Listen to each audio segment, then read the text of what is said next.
Bonjour à toutes et à tous.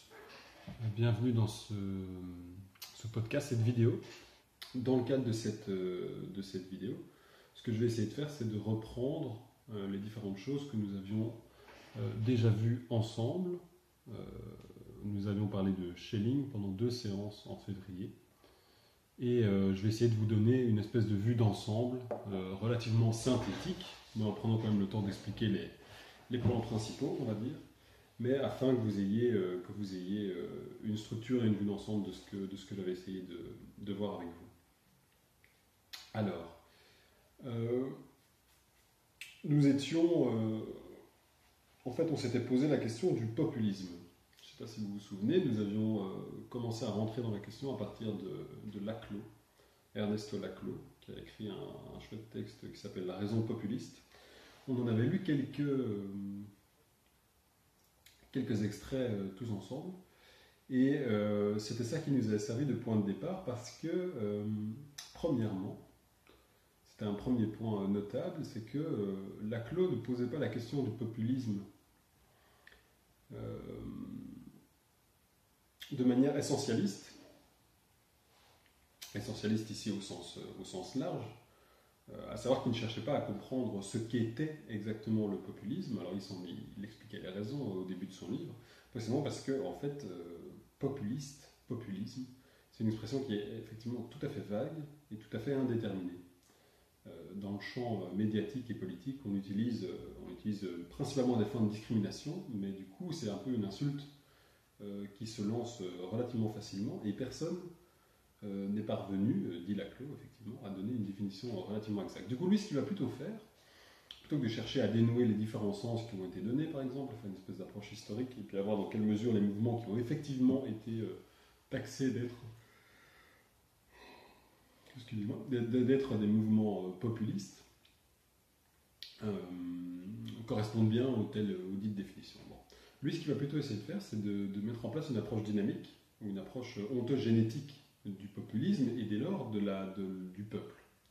Donc lui, ce qu'il essaie de penser, ce qu'il essaie de rendre pensable, c'est la manière dont on pourrait questionner finalement les identités collectives, les totalités sociales, dans leur mode de genèse. Comment est-ce qu'elles apparaissent? Et ce problème, cette question, elle se pose évidemment dans la mesure où, à l'origine, puisque ce qu'on essaie d'expliquer, c'est la formation du peuple ou des totalités collectives, on suppose qu'il n'y a que des individus. Et des individus relativement politisés, dont la politisation, dès lors, puisqu'elle ne s'inscrit pas déjà dans une totalité constituée, la politisation va simplement consister en une revendication individuelle, particulière, qui n'est pas encore agrégée avec toute une série d'autres revendications individuelles. Et la question, évidemment, c'est comment est-ce qu'on passe de ces revendications individuelles à une identité collective constituée, formulée, si on veut, qui revendique elle aussi toute une série de choses, mais qui, on le comprend bien, ne peut pas, dans sa spécificité à elle, en tant qu'institution collective, en tant que totalité collective, recouvrir effectivement toutes les dimensions de chaque demande individuelle, de chaque revendication, comme dit Laclos.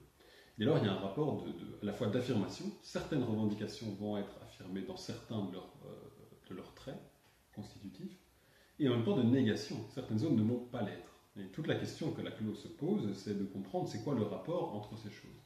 Finalement, c'est une manière assez construite, et conceptuellement assez élégante, ou si vous allez lire le livre, vous le verrez. Mais c'est une manière de poser la question entre individu et totalité, individu et institution politique, ou individu et peuple. Et c'est une manière de rendre sensible, et c'est pour ça que c'est un bon point de départ pour notre recherche ici, mais c'est une manière de rendre sensible que ça ne va pas de soi. Le sens dans lequel les choses se déterminent n'est pas clair. N'est pas clair du tout. Alors, Laclos, on pourra en parler parce que la manière dont il le fait, dont il construit cette relation très complexe entre revendications individuelles et institutions collectives est quelque chose qui mériterait notre attention. Maintenant, je je pense qu'on va plutôt, ici, dans le cadre de cette simple vidéo, on avait beaucoup plus insisté en cours, j'avais parlé des signifiants vides, etc.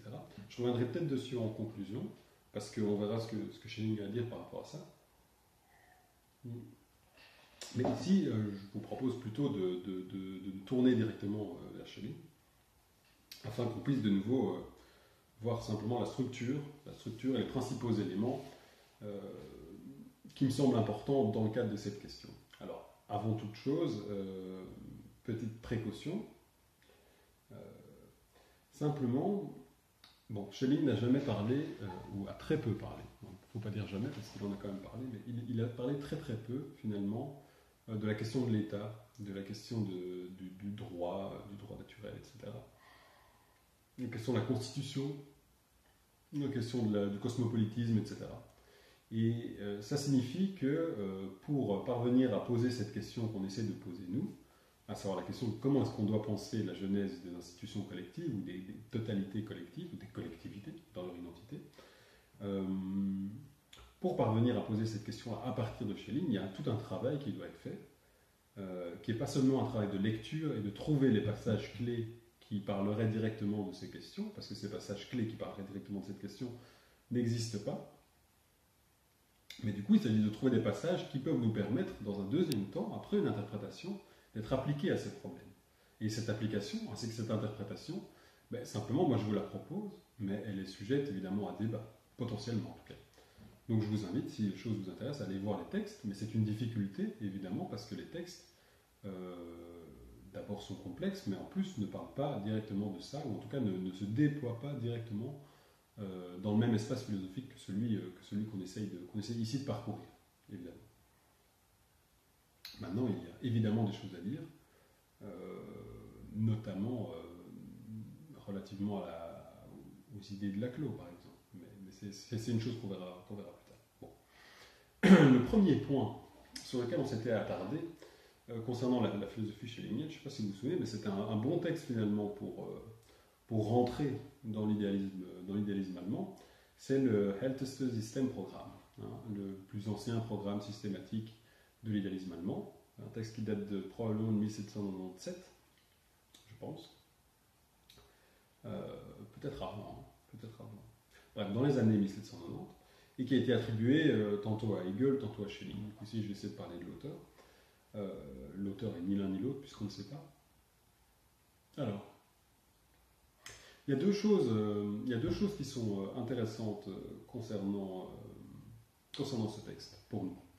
La première, c'est que l'auteur, en fait, opère une critique assez radicale, finalement, de l'État, et partant de toute philosophie politique qui souhaiterait se construire sur un examen philosophique de l'idée de l'État. Puisque ce qu'affirme le texte, d'une manière très péremptoire, finalement, mais c'est qu'il n'y a pas d'idée de l'État. Il n'y a pas d'idée de l'État. L'État est quelque chose de mécanique. Il n'y a pas d'idée de l'État, ça signifie aussi que l'État est quelque chose de contingent.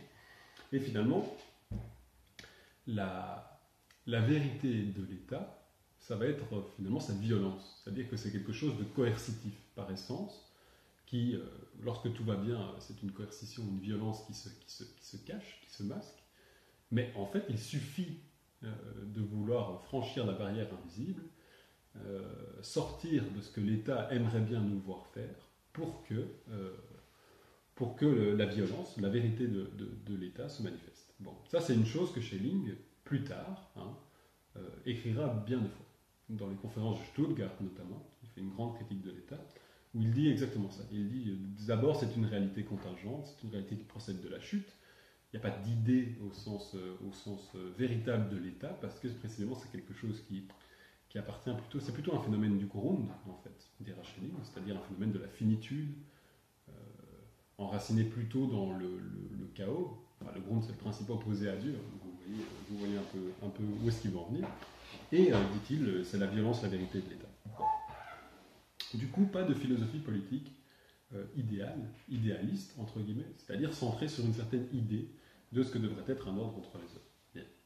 Mais, malgré ce premier geste qui est très négatif par rapport à nous qui cherchons tout de même à poser des questionnements politiques à partir de la pensée schellingienne, il y a un deuxième moment, plutôt vers la fin du texte, c'est celui qu'on avait lu tous ensemble, et ce deuxième moment consiste en fait dans l'exposition d'un lien essentiel. Alors c'est relativement implicite, mais le lien essentiel pour les idéalistes allemands, il est le suivant. Ce qu'ils expliquent, c'est que la philosophie ne peut pas se contenter d'être une philosophie théorique d'une part, une philosophie pratique d'autre part, et peut-être une philosophie esthétique encore d'autre part. Ce qu'ils proposent, c'est que la philosophie, en fait, elle doit tirer son origine d'un principe unique, et dès lors, elle doit se déployer unitairement dans toutes ses ramifications systématiques. Mais elle doit se déployer unitairement, elle doit former une unité. Jusque-là, voilà, c'est quelque chose qui n'est pas très étonnant, c'est quelque chose d'assez connu de la part des idéalistes allemands, cette quête d'un principe unitaire, etc., cette critique de Kant qui, finalement, en divisant des facultés rationnelles relativement irréductibles les unes aux autres, finit par proposer une certaine partition de la philosophie. Bon. Notons aussi d'ailleurs que le vieux Schelling proposerait aussi une partition de la philosophie et que donc cette idée, pour évidente qu'elle puisse nous sembler, dans sa mise en pratique, est tout de même relativement complexe. Bon. Donc il y a d'une part cette idée. Mais l'idée implicite dont je parlais, qui a des implications politiques immédiates, c'est que lorsque l'auteur de ce texte aborde cette question en disant voilà, il faut une philosophie unique, il faut que l'idée du vrai et l'idée du bien soient subsumées sous l'idée du beau, cette subsomption sous l'idée du beau a des conséquences sociales et politiques immédiates, dans le texte, j'entends. Parce que dans le texte, immédiatement, c'est mis en parallèle avec la disparition d'une caste de prêtres qui se connaîtraient et qui effraierait le peuple, le commun, les gens du commun, en gardant la connaissance pour eux. C'est mis en parallèle avec l'idée d'une philosophie qui, puisqu'elle tend vers une certaine esthétisation, puisqu'elle se laisse subsumer sous l'idée de la raison esthétique, sous le principe esthétique, l'idée du beau, se fait mythologie, mais une mythologie du coup rationnel. Et que par cette forme nouvelle que la philosophie pourrait acquérir, ce qui se passerait, ce serait que c'est une philosophie qui serait accessible au peuple. Mais pas seulement accessible au sens où ils auraient enfin la capacité de comprendre les grandes idées, se serait bien contenté de les exprimer de manière abstraite, mais bon, il faut bien quand même quelques images, c'est pas ça l'idée. L'idée, c'est au contraire, c'est que la philosophie abstraite, c'est une forme pauvre de la philosophie. La philosophie, lorsqu'elle s'accomplit, dépasse cette forme abstraite, en quelque sorte se dépasse elle-même, si on entend par philosophie cette forme abstraite, et devient autre chose. Devient une philosophie accomplie, à savoir une mythologie. Une mythologie, ça peut s'entendre, et ça s'entendra comme ça, au sens d'une série de propositions, de propositions, de thèses, une série d'idées sur les choses, qui se passent en quelque sorte, qui sont partagées par un peuple, qui forment l'arrière-fond de ce peuple, et qui, formant la toile de fond de la conscience et de ses activités éthiques diverses, et ce, à partir de quoi on va envisager les choses. Et c'est là que la philosophie est censée devenir quelque chose de tout à fait déterminant d'un point de vue social. Vous voyez ? Alors ça, j'avais essayé de vous l'expliquer, parce que c'est la forme que ça prend, cette espèce d'avènement à la fois d'une unité de la philosophie, d'une unité des différentes facultés rationnelles, d'une unité des différentes couches de la société. Tout ça, c'est l'avènement du Geist. Et tout ça, c'est ce que les idéalistes allemands vont essayer de réussir à produire ou à installer au niveau social et politique. Bon. Donc, pour revenir sur ce premier texte, je vous invite à le relire, je crois qu'il doit être toujours sur Moodle, mais c'est un tout petit texte, mais c'est un texte très très riche. On a donc deux choses. On a d'une part une critique de toute philosophie politique qui partirait de l'idée de l'État, qui serait une philosophie analytique, une analytique de l'idée de l'État. Et en même temps, on a une proposition nouvelle. Une proposition nouvelle qui, en fait, comme je l'ai dit, passe par un certain degré d'implicite, parce qu'on ne dit pas, dans le texte, on n'argumente pas le fait que cette unité de la philosophie ne peut se cantonner à une unité sous l'égide de la raison théorique. On affirme simplement que non, ça doit être une esthétisation des idées, et que partant, toutes des conséquences sociales et politiques s'en dégagent. Mais toute cette idée-là, elle est très intéressante pour nous. Elle est très intéressante pour nous parce qu'elle marque bien qu'il y aurait quand même chez Schelling, puisqu'il est quand même reconnu qu'il aurait au moins participé à la rédaction de ce manifeste, de ce système-programme, il y aurait au moins là quelque chose comme une idée selon laquelle il est possible de faire naître une identité collective. Il est possible de faire naître un peuple, le peuple allemand ici en l'occurrence, et ce au moyen de la philosophie. Du coup, cette question ontogénétique de la collectivité telle que je l'ai rapidement introduite avec Laclos, mais qui est très contemporaine finalement, là, il y aurait des éléments de réponse déjà au niveau de cette philosophie schellingienne. Et l'élément dans lequel ce type de questionnement se déploierait chez Schelling, c'est, on le voit bien dans le texte, hein, c'est la mythologie, mais c'est aussi l'art, évidemment. Art et mythologie sont essentiellement liés, mais il faut savoir que dans les premières années, après l'an 1800, on va dire, jusqu'à 1806-1807, Schelling fait une philosophie de l'art, et puis, plutôt à partir des années 1830, déjà à la fin, hein, déjà en 1815, il commence déjà à partir dans cette direction-là, mais il problématise vraiment la mythologie. Dans la philosophie de l'art, de toute façon, la mythologie est aussi présente. Mais je veux dire qu'il y a deux grands moments, et c'est ces deux grands moments vers lesquels maintenant je propose qu'on se tourne, dans la mesure où c'est visiblement en eux qu'on va pouvoir trouver de quoi construire la problématique de la jeunesse des identités collectives. Donc, le premier point, c'est la philosophie de l'art, et c'est une philosophie que Schelling a développée, comme je l'ai dit, donc, dans la première partie des années 1800, la première décennie des années 1800, on va dire. C'est un grand moment de la philosophie schellingienne, et la philosophie de l'art, elle garde une importance tout à fait centrale. Au sens où, comme on l'a vu dans le Älteste System programme, l'art, c'était un peu le point culminant de la pratique philosophique. Dans le système de l'idéalisme transcendantal et puis dans la philosophie de l'art à proprement parler, hein, ce sont des cours que Schelling a donnés à Würzburg, ça reste effectivement un des points culminants. Alors est-ce que c'est au-dessus ou est-ce que c'est à égalité de la philosophie? Ça c'est un sujet, il faut vraiment se renseigner parce que ça évolue légèrement, mais ça reste tout de même que c'est une activité humaine, si vous voulez, qui est tout à fait culminante. Bon. L'important dans la philosophie de l'art, ce qui va nous importer ici, c'est la manière dont Schelling va caractériser l'art, caractériser le rapport qu'il y a entre l'artiste et sa création, comme étant un rapport qui est essentiellement lié à la dimension du réel. Alors, Schelling, j'imagine que c'est quelque chose qui a peut-être déjà été vu, mais quelque chose sur lequel j'avais sans doute beaucoup insisté déjà. Bon, Schelling pose une grande distinction conceptuelle au niveau des principes, si vous voulez, entre la dimension du réel et la dimension de l'idéal. Ce ne sont pas des dimensions qui sont complètement antagonistes, elles se combinent, si vous voulez, de manière à chaque fois différente, mais ça reste quand même deux grands pôles conceptuels, systématiques, à partir desquels on va pouvoir penser des phénomènes tout à fait complexes, divers et variés. L'idéal, c'est plutôt tout ce qui appartient au règne, on dira, de l'esprit, c'est-à-dire à tout ce qui appartient plutôt à une réalité qui est, en tout cas qui au moins passe par la conscience, c'est-à-dire par le langage, par l'élément du concept, par l'élément de la détermination intellectuelle. Vous voyez ? Donc c'est le règne de la représentation, c'est le règne des catégories de l'entendement. Toutes ces choses-là font partie de l'ensemble de concepts qui en tout cas vont plutôt s'enraciner du côté de l'idéal.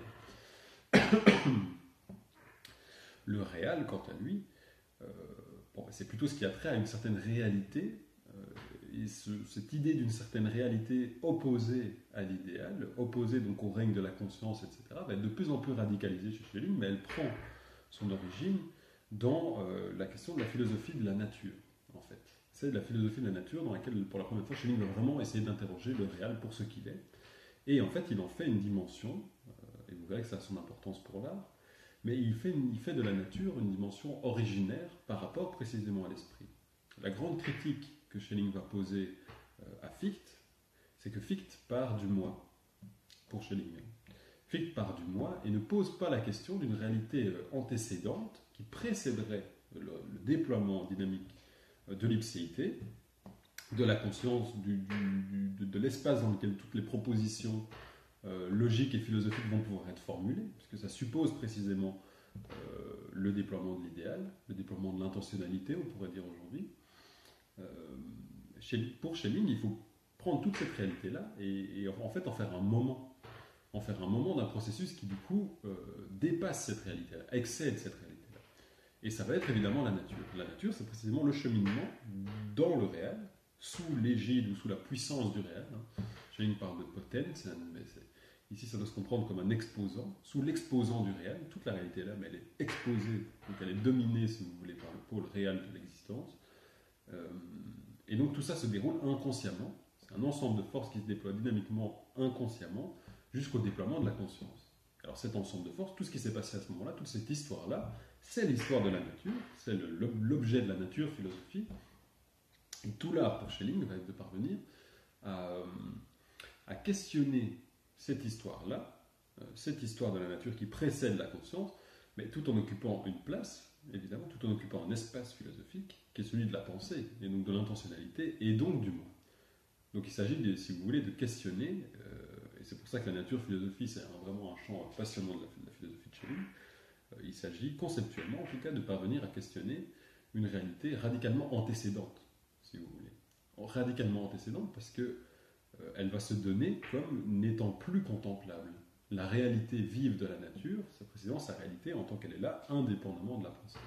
Et donc quand on essaie de la ressaisir avec la pensée, en fait on la recouvre d'une réalité phénoménale déterminée par les lois de causalité, par toutes les catégories de l'entendement, etc.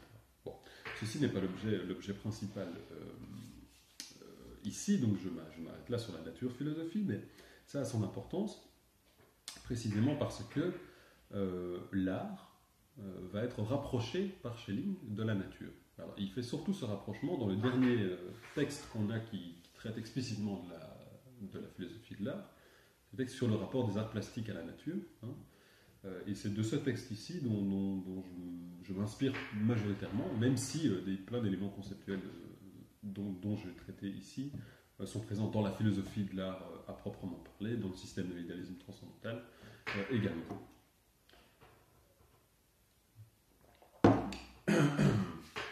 Bon, l'importance de la nature philosophie pour comprendre la philosophie de l'art, elle se manifeste du fait que pour Schelling, l'art, qui, comme la philosophie est une unité du réel et de l'idéal, l'art entretient une relation tout à fait particulière à la dimension du réel. Ce rapport essentiel de l'art au réel, il se manifeste le plus clairement, le plus facilement avec l'art plastique, donc la peinture, la sculpture, etc., puisque là, il y a un rapport essentiel avec la dimension matérielle de l'existence, avec donc une dimension d'extériorité. Ce qui va nous intéresser, et ce qui nous intéresse ici, c'est le fait que cette dimension extérieure, si vous voulez, va être problématisée par Schelling comme manifestant un excès et une irréductibilité par rapport à la dimension immanente, donc par rapport à la dimension de l'esprit. Ce qui intéresse Schelling, quand il parle de l'art, et quand il parle de l'art comme réel, c'est précisément le fait que l'artiste, en créant quelque chose, en créant un objet dans le monde extérieur, finalement manifeste l'identité du réel et de l'idéal, puisque c'est un esprit, l'artiste, c'est un être qui s'enracine dans l'idéal, mais qui va créer dans le réel. Et ce qu'il crée, parce que précisément ça participe à une dimension qui est radicalement extérieure, est également un objet plutôt réel qu'idéal. Il y a une dominance du réel, mais ça peut se comprendre au niveau de l'excès. Au niveau de l'excès, ça peut se comprendre très bien simplement par le fait que la réalité matérielle est toujours susceptible de faire l'objet d'une série infinie de perspectives différentes, irréductibles les unes aux autres, et qu'aucune de ces perspectives ne peut revendiquer de constituer ou de saisir effectivement la totalité de l'œuvre, l'essence de l'œuvre, la vérité de l'œuvre. La vérité de l'œuvre, dès lors, une fois qu'elle est inscrite dans la matérialité, parce que donc elle se déploie dans l'élément du réel, excède en fait toute intention, toute intentionnalité, toute perspective finie qu'on pourrait prendre dessus. Elle excède en fait le monde de la représentation, elle excède l'idéal, elle s'enracine dans une dimension qui excède l'idéal. Mais à la fois elle s'enracine dedans, parce que l'artiste, en fait, au moment où il produit son œuvre dans la matérialité, il doit, dit Schelling, se faire inconscient. C'est un point évidemment tout à fait essentiel, mais ça signifie qu'en fait, au niveau de l'artiste qui crée, se rejoue le déploiement, le passage de la nature à l'esprit, si vous voulez. Le passage d'une réalité inconsciente à une réalité consciente représentée. Bon, ce qui se passe à ce moment-là, c'est précisément ça. C'est parce qu'il est en lien avec de la matérialité, parce qu'il s'inscrit aussi dans une histoire qui dès lors le dépasse. L'artiste ne possède pas la vérité de son œuvre. Il y a une grande partie d'inconscient, dit Schelling, qui prend place dans le processus de création. Et cet inconscient, Schelling le lit comme un excès à la fois au niveau de l'origine, précisément parce que l'artiste, au moment où il crée, doit laisser passer en lui, si vous voulez, des forces créatrices qui ne lui appartiennent pas. Donc là, il y a un excès en amont, et il y a également un excès en aval, parce que l'œuvre qu'il crée ne se réduit pas à la perspective que lui-même pourrait en avoir. De ce point de vue-là, j'espère que ça c'est relativement clair, excès donc en amont, excès en aval, l'œuvre d'art repose sur des principes qui n'appartiennent pas à l'individualité créatrice, et lorsqu'elle est déployée, lorsqu'elle s'est déployée, lorsqu'elle prend place dans l'effectivité, elle ne se réduit pas à ce que l'artiste avait pu en penser, à ce que l'artiste avait pu en concevoir. Donc il y a un double excès. Vous voyez ? Bon. Ce double excès, il faut le penser, et c'est comme ça que Schelling le pensera un peu plus tard, surtout dans la philosophie de la mythologie, mais on voit déjà qu'on est vers ça, Schelling se déploie dans cette direction-là. Il faut le penser comme un événement. L'œuvre d'art fait événement, précisément parce qu'elle est quelque chose qui se déploie, et qui se déploie d'une manière qui excède toute anticipation possible. C'est tout à fait ce dont il est question ici. L'artiste, par exemple, pour prendre vraiment un exemple très simple, non seulement lorsqu'il peint son tableau, par exemple, ne peut pas anticiper, ne peut pas concevoir et ne peut pas avoir en tête à ce moment-là toutes les facettes physiques au niveau des couleurs, au niveau du rendu des textures, etc., que va avoir son œuvre, sous toutes les lumières différentes, de tous les points de vue différents, etc. Donc ça, c'est une chose. Mais en plus, il ne peut pas non plus avoir en tête ce qui va finalement être la vérité de son œuvre, à savoir, peut-être que ce sera le précurseur d'un nouveau mouvement de peinture, peut-être que ce sera au contraire une œuvre qui passera finalement tout à fait inaperçue, peut-être que ce sera dans une œuvre que lui-même ne valorise pas du tout, qu'on verra la quintessence d'un mouvement qu'il aurait participé à fonder ou quoi que ce soit. Vous voyez, c'est ça que ça veut dire, c'est ça que ça veut dire l'excès. Et cet excès, il manifeste dès lors que lorsque l'œuvre se déploie, par rapport à l'individualité intentionnelle, structurée, réflexive, vous voyez, il y a un décentrement qui doit être pensé, précisément parce que l'œuvre, en se déployant, manifeste un excès fondamental par rapport à cette intentionnalité. L'art n'est pas un objet qu'on peut dominer intellectuellement. Et cette espèce de décentrement, cette espèce d'excès constitutif d'une dimension de la réalité sur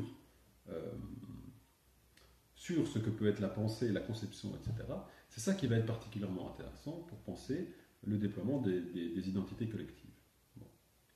Par notamment le truchement du concept d'événement. Mais peut-être avant qu'on en vienne à ça, avant qu'on en vienne véritablement à la conclusion sur le populisme, je propose qu'on en passe assez rapidement par la philosophie de la mythologie.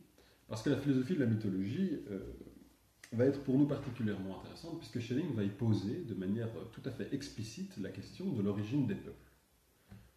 Et par cette question, par ce questionnement de l'origine des peuples, alors je vais expliquer rapidement dans quelques instants en quoi est-ce que ça consiste et à partir de quel type de questionnement il en arrive à poser cette question-là. Mais cette question de l'origine des peuples, c'est explicitement et exactement la même question que celle qu'on essaie de poser.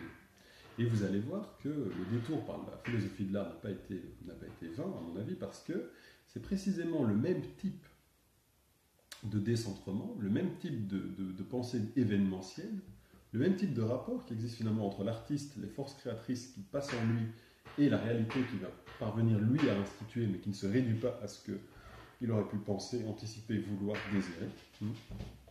C'est précisément tout ça qui va se jouer dans la pensée de l'origine des identités populaires dans la philosophie de la mythologie. Bon.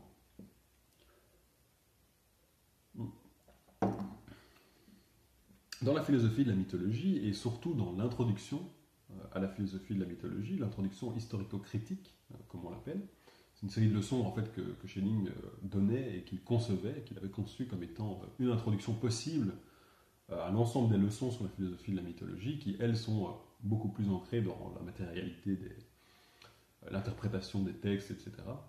Ici, c'est plutôt la propédeutique philosophique, si vous voulez. Il y a un autre texte que Schelling avait aussi pensé comme étant introductif à la philosophie de la mythologie, et il paraît qu'il changeait un an sur deux, c'était l'un, un an sur deux, c'était l'autre, enfin l'autre ensemble de leçons. C'est le texte qui s'appelle le monothéisme. Mais ce texte est moins méthodologiquement intéressant pour comprendre ce dont il est question dans la philosophie de la mythologie. C'est pour ça que nous, on s'est concentré sur l'introduction historico-critique. Bon. Dans l'introduction historico-critique à la philosophie de la mythologie, on l'a vu, et je crois qu'on l'a vu suffisamment en détail pour que je puisse passer ici relativement rapidement là-dessus. En fait, Schelling se demande comment comprendre la mythologie. Et là, il passe en vue, vous vous souvenez, hein, différentes manières de problématiser, différentes manières d'approcher la mythologie. Il y a la vision poétique qui fait de la mythologie finalement un discours qui ne revendique aucune vérité, aucun rapport à la vérité.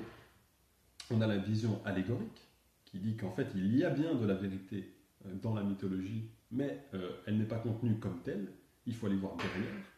Par exemple, en faisant de la mythologie un discours scientifique qui aurait dégénéré, ou un discours crypté, ou en tout cas, dans tous les cas, ce n'est pas ce que la mythologie dit qui est vrai.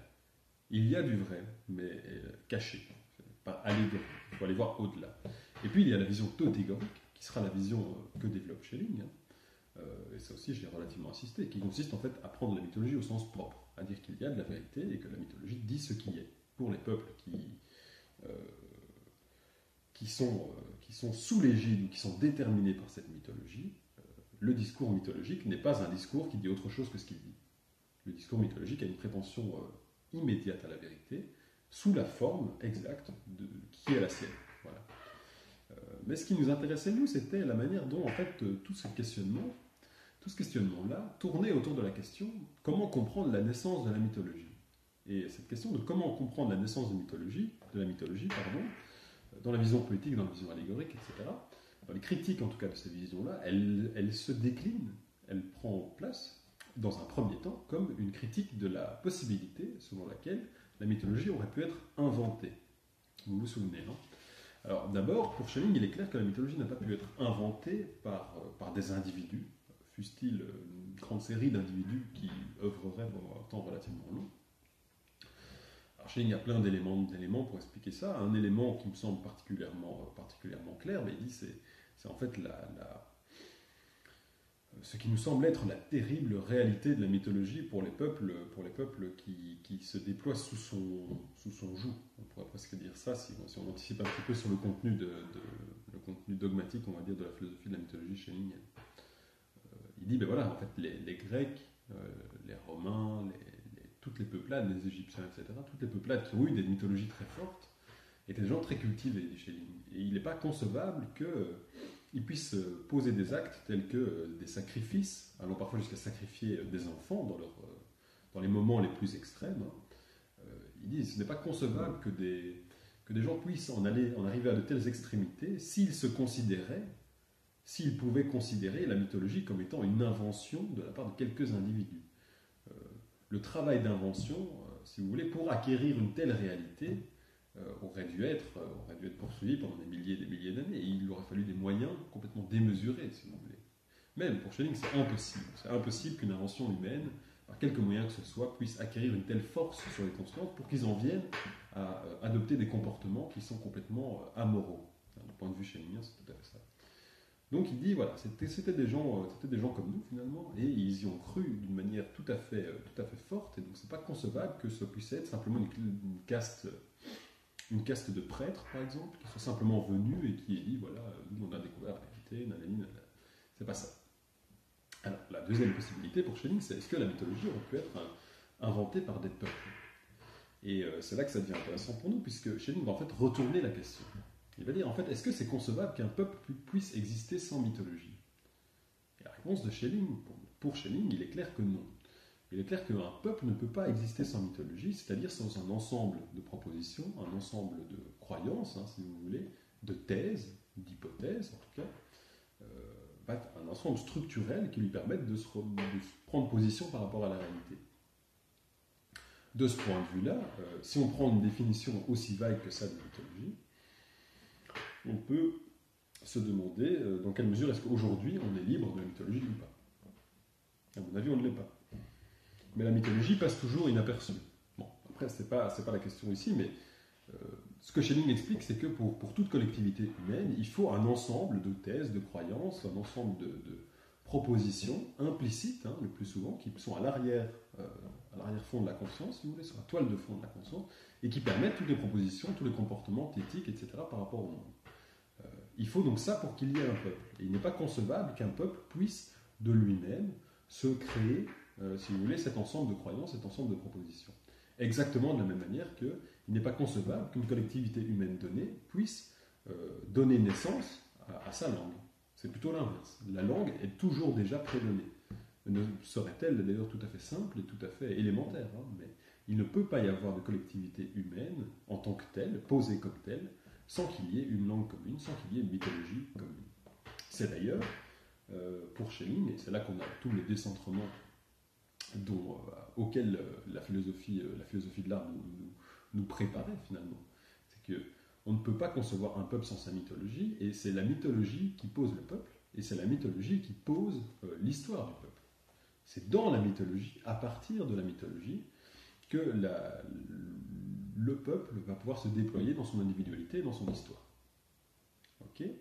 Si on garde ça en tête, ce qu'on découvre en fait, en lisant les textes que nous avons lus ensemble, hein, mais en lisant quelques leçons de l'introduction historico-critique à la philosophie de la mythologie, c'est un décentrement radical. Un décentrement radical de quoi? Un décentrement radical de la pensée et de la liberté par rapport au contenu de la conscience. Parce que la mythologie, pour Schelling, c'est un contenu de conscience. C'est un contenu qui est plus souvent implicite qu'explicite, mais n'en demeure pas moins, ou en tout cas qui est plutôt implicite dans sa dimension mythologique, mais qui est tout à fait immanent à la conscience. C'est une vue de l'esprit, bien entendu. Ça ne veut pas dire que ça n'a pas de réalité. Et c'est précisément ça, toute la qualité de l'analyse schellinghienne, c'est de parvenir, si vous voulez, tout en reconnaissant que voilà, la mythologie, c'est un ensemble de dogmes, de théories, de propositions, de représentations, qui donc n'appartient qu'à la conscience. C'est de problématiser ce contenu de la conscience de manière réelle, en fait. De manière réelle au sens prédéterminé, au sens qu'on a vu dans le cadre de la philosophie de l'art, ce qui fait que en fait, la conscience n'est pas libre par rapport à ces représentations. La mythologie, dit Schelling, excusez-moi, la mythologie, dit Schelling, elle se déploie dans l'élément de la conscience, elle prend place dans l'élément de la conscience, mais elle n'est pas déterminée par la conscience. En fait, elle détermine la conscience. Elle détermine la conscience comme étant précisément le lieu, l'élément dans lequel un ensemble de représentations vont se succéder. Là, ce sera les différentes formes de polythéisme, etc. Ce qui est donc important ici, si vous voulez, c'est que la conscience est captive, dit Schelling. Elle est captive du processus mythologique. Elle est captive de ça, et celui-ci se déroule à son insu. Et ça signifie que tout en s'enracinant dans son élément, dans l'élément de la conscience, en fait, la conscience découvre la mythologie comme étant toujours déjà là. Exactement comme le peuple découvre la mythologie comme étant toujours déjà là, puisqu'il ne peut pas être posé comme peuple sans être posé comme peuple par la mythologie. Il y a là en fait l'antécédence. Vous voyez que l'antécédence finalement, que Schelling commence à découvrir dans la nature philosophie, l'antécédence d'une dimension réelle, d'une espèce de réalité chaotique sur laquelle le règne de l'entendement, de la pensée consciente et réflexive se déploie, qu'il recouvre mais qui ne parvient pas à concevoir à partir de lui-même, évidemment, puisque ce sont deux dimensions hétérogènes. Cette antécédence-là, elle va donner à Schelling dans la philosophie de la mythologie, en tout cas elle va prendre une forme tout à fait particulière, mais elle va donner à Schelling le ressort conceptuel, la boîte à outils conceptuelle, pour lui permettre de penser un contenu de conscience, donc qui finalement dépend entièrement de la conscience, comme étant son lieu de déploiement, mais ne se réduisant pas à elle, au sens où devant être compris comme une réalité qui détermine la conscience et qui n'est pas déterminée par elle. Ça repose sur la conscience parce que c'est l'élément dans lequel se déploie, dans lequel ça peut se déployer. La mythologie a besoin de la conscience, mais la mythologie excède la conscience. Elle excède la conscience précisément parce qu'elle se donne à elle avec une nécessité et comme prenant place dans une antécédence radicale. J'espère que vous voyez un petit peu ce que j'essaie de vous montrer. Je vous invite à retourner voir les textes que je vous avais fait parvenir par Moodle ou les extraits que j'avais distribués en cours, parce que ce sont des moments où Schelling élabore tout à fait ça. Donc on aurait dans la philosophie de la mythologie un décentrement, le même décentrement que celui qu'on a pu voir dans la philosophie de l'art et dans la philosophie de la nature d'ailleurs, un décentrement de la pensée réflexive, consciente, etc., relativement, cette fois-ci, à ses contenus de conscience, aux institutions collectives, parce que ce sont des contenus de conscience collectifs, qui, tout en se déployant en elles, ne reposent pas sur elles, ne se réduisent pas à elles. Bon. On a donc ici un double excès. Un excès de l'origine du peuple, de l'origine de la conscience déterminée, par rapport à cette conscience elle-même. La mythologie institue le peuple, et dès lors, elle est irréductible à ce que le peuple pourra en faire.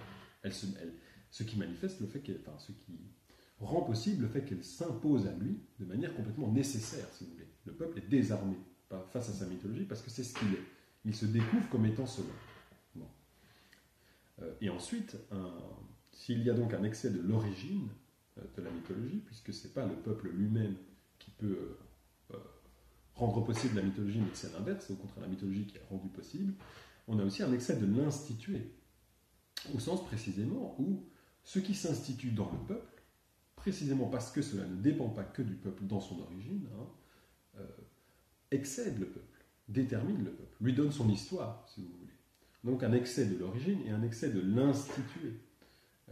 Et cette espèce d'institution qui... Donc le déploiement de la mythologie dans la conscience, mais comme excédant la conscience, ça c'est une manière aussi de faire événement. De faire événement au sens où ce qui se déploie ne se réduit pas à ses conditions préalables. Un événement historique, puisque c'est de ça dont il est question, puisque la mythologie c'est ce qui donne au peuple son histoire, un événement historique, n'importe lequel, en tant qu'il fait événement, est proprement inanticipable a priori. A posteriori, peut-être qu'on peut comprendre des réseaux de causalité, des conditions de possibilité, etc. Mais avant ça, il y a une indécidabilité fondamentale, si tant est qu'on parle d'un événement au sens schelingien du terme. Mais je vais y revenir dans la conclusion. Parce que tout ceci ayant été vu, tout ceci étant de l'interprétation conceptuelle schellingienne, là on a dégagé les concepts, on a dégagé les ressorts, j'espère que vous voyez un petit peu sur quoi est-ce que tout ça va reposer, on peut tirer plusieurs conclusions, à mon avis, relativement à la question du populisme, à la question de comment naissent et comment se déploient, comment est-ce qu'on peut comprendre la naissance et le passage d'une réalité individuelle multiple à une identité collective partagée. Bon. Comment est-ce qu'on peut comprendre l'institution finalement des identités collectives? Qu'est-ce qui se passe? Le premier point, tout à fait essentiel et évident, c'est que la philosophie de Schelling étant une philosophie qui pose profondément et radicalement la question du commencement, la question de la genèse, la question du passage, la question de l'histoire, c'est une philosophie de l'histoire, on peut trouver en elle, on trouve en elle, un questionnement génétique relativement précisément au peuple, aux identités collectives, aux identités individuelles. Là, je vous renvoie à l'anthropologie spéculative des conférences de Stuttgart, mais c'est plus ou moins la même idée aussi. C'est-à-dire que l'individu, même en lui-même, repose sur une espèce de réalité préconsciente, une réalité désirante, affective, volitive, sentimentale, émotionnelle, si vous voulez, qui est relativement peu formulée, qui certaines parties accèdent à la formulation, mais c'est cette dimension-là qui ne s'épuise pas dans la formulation, sur laquelle repose toute la partie consciente. Bon, ici, on a plus ou moins la même idée. Oui, c'est toujours le même décentrement, c'est toujours la même question d'un originaire qui rend possible une certaine dimension de la réalité, mais ne se réduit pas à ce qu'elle rend possible, et précisément par cette non-réduction, fonde la réalité aussi. Mais ça, on va le voir dans les conclusions. Donc le premier point, c'est qu'on trouve bien un questionnement génétique relatif aux identités collectives, aux institutions collectives, etc., dans la philosophie schellingienne. On peut tout à fait trouver des outils conceptuels pour penser ça. Donc ça, c'est le premier point. Le deuxième point de la conclusion, on va dire, le deuxième point, c'est qu'il y a une relative sous-détermination des conditions antécédentes par rapport à ce qui va être institué. Et que lorsque l'identité collective va se déployer effectivement, il y a, si vous voulez, d'un point de vue ontologique, un plus qui appartient à cette identité collective par rapport aux identités individuelles et aux revendications individuelles. Ça signifie deux choses, au moins. Ça signifie, premièrement, que l'identité politique des individus, l'identité effective des individus qui vont avoir au niveau l'identité politique effective des individus, ils ne peuvent l'acquérir que par leur inscription dans cette totalité collective qui est instituée. Autrement dit, si vous voulez, ce serait comme dire on est citoyen que parce qu'on fait partie d'un peuple. Et le peuple ne se réduit pas donc à la totalité des citoyens, mais au contraire, les citoyens accèdent à leur citoyenneté, deviennent ontologiquement, effectivement citoyens que par leur inscription. Et cette inscription, dès lors, cette inscription des parties dans le tout, qui détermine les parties en retour, ben c'est ça le sens de ce plus. Il y a un plus au niveau du tout par rapport à ce qu'étaient les parties a priori, Ça signifie non seulement que l'institution est plus que toutes les parties réunies, mais ça signifie aussi que les parties s'enrichissent, si vous voulez, de par leur inscription dans ce tout. Une autre manière de le formuler, c'est de dire que, et là on retourne sur ce qu'on avait expliqué au tout début par rapport aux revendications individuelles, c'est de dire que finalement, dans ces revendications individuelles, il y a certaines parties qui sont indéterminées, qui sont non formulées, ce sont plutôt des affects, si vous voulez, c'est une manière de le formuler, et que c'est par leur inscription dans une totalité effective, revendiquée, etc., que ces affects non formulés vont trouver formulation. Bon. Cette relative sous-détermination, vous voyez ce dont il est question, des parties originaires ont des conditions antécédentes par rapport à ce qui va pouvoir se déployer, elle provient évidemment du statut événementiel. Le statut événementiel, je vais y revenir tout de suite, mais ce sera plutôt le quatrième point. Le troisième point, c'est que ça signifie qu'on ne peut pas aussi facilement que ça, ou en tout cas ça ne va pas forcément de soi, si l'on en suit la construction conceptuelle schellinghienne, ça ne va pas forcément de soi qu'on puisse considérer que l'agir politique, étant entendu ici comme cet agir politique qui opère le passage, qui permet le déploiement d'une totalité collective, d'une institution collective ou d'un peuple, que cet agir politique, ça ne va pas de soi, qu'il y ait de la vérité dans l'agir politique, au sens où cet agir politique devrait se contenter, si vous voulez, de traduire, de donner raison, d'aider à formuler des contenus qui sont déjà là, mais qui ne seraient pas encore peut-être formulés, structurés, etc. Il y a un plus, ça signifie qu'il n'y a pas de vérité dans les conditions antécédentes. C'est-à-dire par exemple qu'on ne peut pas simplement concevoir, comme ce que fait le marxisme, là on voit qu'il est très proche, qu'il repose plus sur la philosophie hegelienne que sur la philosophie schellinghienne, même si conceptuellement la philosophie schellinghienne est à mon avis plus proche, mais pour les marxistes, il y a de la réalité, des réalités sociales et des réalités collectives qui ne sont simplement pas encore appropriées. Par exemple, l'existence de fait du prolétariat, mais l'absence de la conscience de classe du prolétariat. Et ce qu'il faut faire, l'agir politique va constituer simplement, il y a déjà une collectivité constituée de fait, mais il va s'agir, si vous voulez, de la formuler, de l'aider à prendre conscience d'elle-même, afin qu'elle puisse se poser comme telle. De ce point de vue-là, il n'y a pas véritablement d'émergence de quelque chose de nouveau par rapport à ce qu'il y avait. C'est plus un changement de modalité. Ici, ce que proposerait plutôt Schelling, c'est au contraire, c'est que la formulation du prolétariat comme conscience de classe, la prise de conscience de soi du prolétariat, amène une évolution tout à fait radicale et tout à fait... oui, une évolution tout à fait événementielle, si vous voulez, inanticipable par rapport à ce qu'était effectivement le prolétariat. Le prolétariat n'était pas le prolétariat, avant qu'il prenne conscience de lui-même comme prolétariat. Vous voyez un peu le mouvement. Donc il n'y a pas de vérité, au sens où l'agir politique ne devrait pas se calquer sur une réalité sociale déjà structurée, et qui attendrait simplement d'être reconnue comme telle. Voilà.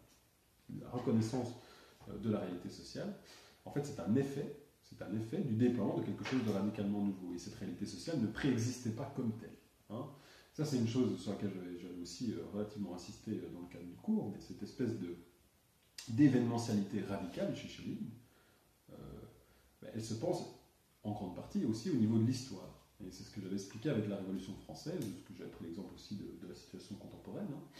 Mais une situation historique donnée, en fait, un événement historique, il amène à relire les périodes précédentes à l'aune de ce qui s'est produit, à l'aune de lui-même, et donc il donne une nouvelle intelligibilité à ce qui s'était produit avant. On y décèle après coup des conditions de possibilité, etc. Mais au moment où il se produit, on est face à quelque chose qui est imprévisible par essence, devant lequel on ne peut que constater ce qui se produit, mais on ne pouvait pas l'anticiper. Ça, c'est un des grands points de la philosophie historique de Schelling, et c'est aussi ça l'idée, vous voyez. C'est-à-dire que la prise de conscience de soi du prolétariat, d'un point de vue marxiste, dans la théorie marxiste, elle est prévisible, elle est anticipable. On ne sait peut-être pas quand est-ce qu'elle va se produire, on ne sait peut-être pas à l'occasion de quoi, mais on sait qu'elle devra arriver, puisque de fait, il existe une classe. Et que la conscience peut être idéologique, elle peut être complètement si vous voulez, erronée dans certaines de ses propositions, mais la réalité est là. Et il s'agit simplement de se demander quand est-ce que la conscience va prendre conscience de cette réalité. D'un point de vue schellingien, du point de vue d'une philosophie de l'événement, en fait c'est complètement inanticipable. Et si ça se produit, alors on comprendra pourquoi et comment. Mais on ne peut pas véritablement anticiper ce qui va se produire d'un point de vue historique, d'autant moins d'un point de vue politique, puisqu'on vient de voir que la naissance des identités collectives et des identités populaires, c'était quelque chose qui avait trait à l'événement. Et ça, du coup, c'est le quatrième point, c'est que l'agir politique tel que chez nous va le penser, c'est un agir qui repose sur l'événement et sur l'institution au sens d'une institution d'une totalité qui ne se réduit pas, on l'a vu, à ce que sont les partis ou à ce qu'étaient les partis avant son émergence. Ça, c'est du coup le quatrième point. Le cinquième point, donc, repose évidemment sur les points précédents. Ça repose sur l'espèce de sous-détermination, ça repose sur l'impossibilité d'une théorie de la vérité en politique, au sens où je l'ai développé par rapport au marxisme, et ça, du coup, ça fait le lien vers l'événementialité et l'institution. Institution qui signifie qu'il y a un plus, toujours. Bon. Maintenant, ce plus, et c'est là le cinquième point, à ce plus vient s'opposer à cette sous-détermination, finalement, des conditions antécédentes, des individus, on pourrait dire, vient s'opposer une surdétermination de l'originaire. Surdétermination, parce qu'on a relativement insisté là-dessus tout de même, mais ça signifie que, en fait, les revendications individuelles ne peuvent pas, effectivement, trouver de formulation définitive dans l'institution politique et dans l'institution collective. Et ça signifie qu'aucune formation politique, aucune théorétisation, aucune manière de formuler politiquement des revendications individuelles ne peut se vanter d'avoir le fin mot de l'histoire, si vous voulez. Ça signifie qu'il y aura toujours un reste. Schelling, dans le texte de 1809, parle d'un irréductible reste, en parlant du Grund, mais en parlant de la dimension de l'originaire. Il y a quelque chose qui est irréductible, à la fois du côté, c'est là que c'est intéressant, parce que c'est là que c'est nuancé chez Schelling, à la fois du côté de ce qui émerge, et à la fois du côté de ce à partir de quoi ça a émergé. Et ça signifie que le passage, en fait, d'une série de revendications individuelles, d'une série d'individualités, à une totalité collective structurée, en fait, il y a un double point d'indétermination, il y a une double ligne de fuite, si vous voulez, à partir, en tout cas, c'est ce que la conceptualité schellingienne semble nous suggérer. La première ligne de fuite, elle va, si vous voulez, vers le constitué, vers la totalité donnée, vers le peuple, vers l'identité populaire. Et elle nous dit quoi? Elle nous dit simplement que ce qui va émerger comme identité populaire, c'est quelque chose d'imprévisible, c'est quelque chose qui ne se réduit pas à des formulations préalables ou à un informulé préalable déjà déterminé. Il y a une indétermination fondamentale dans la manière dont l'individu donne naissance à l'État. Et ça, à la collectivité. Mais ça, si vous voulez, c'est quelque chose qu'on peut tout à fait recontextualiser dans la situation contemporaine lorsqu'on se dit, bon ben voilà, comment est-ce qu'on pourrait essayer de changer l'ordre actuel, la manière actuelle dont on s'organise, etc. Et en fait, dont on prend conscience, la manière dont on prend conscience qu'en fait nos actions ont des conséquences qui sont complètement imprévisibles, complètement désordonnées, si vous voulez, et qui nécessitent un grand travail. C'est un travail que maintenant la société occidentale essaie de faire, mais que, en tout cas certaines personnes dans la société occidentale essaient de faire de plus en plus, pour essayer de comprendre en fait comment est-ce que les comportements individuels les plus simples donnent naissance, prennent un sens, mais qui n'est pas leur sens originaire, prennent un sens en plus, tout au fur et à mesure qu'elle s'inscrit dans la collectivité humaine dans laquelle elle prend place. Par rapport aux gender studies, il y a toutes des théories comme ça, des théories finalement qui analysent la société d'un point de vue suprastructurel, la manière dont les actions des individus, évidemment il n'y a que ça, il n'y a que des individus qui posent des actions, mais dont les actions des individus permettent à des institutions, à des totalités collectives, etc., de se déployer, leur donnent forme, donnent lieu à des phénomènes mesurables, etc., alors que l'intention n'y est pas, ça excède l'intention. Vous voyez, on se retrouve dans la même situation que celle de l'individu par rapport à l'œuvre d'art. On a en fait là une réalité sociale collective systématique, si vous voulez, le fameux système des médias et des hommes politiques, qui en fait échappe d'une certaine partie, échappe dans une certaine mesure à la totalité des consciences individuelles. C'est-à-dire que même si on faisait la somme de toutes les consciences individuelles de chaque humain, en fait, je crois qu'on ne parviendrait pas, de ce point de vue-là, d'un point de vue suprastructurel, à comprendre les ressorts et le fonctionnement de la collectivité humaine dans son ensemble. Parce que là, il y a un saut qualitatif. Vous voyez, c'est vers ça qu'on va. C'est là la ligne de fuite. Irréductibilité, donc, de l'institué, de la collectivité, par rapport à ce à partir de quoi elle s'institue, à savoir les individus. Mais le deuxième point, la deuxième ligne de fuite, qui va exactement dans l'autre sens, c'est le fait que chaque individu est irréductible à la société, à à l'ensemble des croyances collectives, à l'ensemble des structures collectives par lesquelles il se formule, par lesquelles il existe pour les autres, etc. Il y a une irréductibilité de l'individualité par rapport à ça.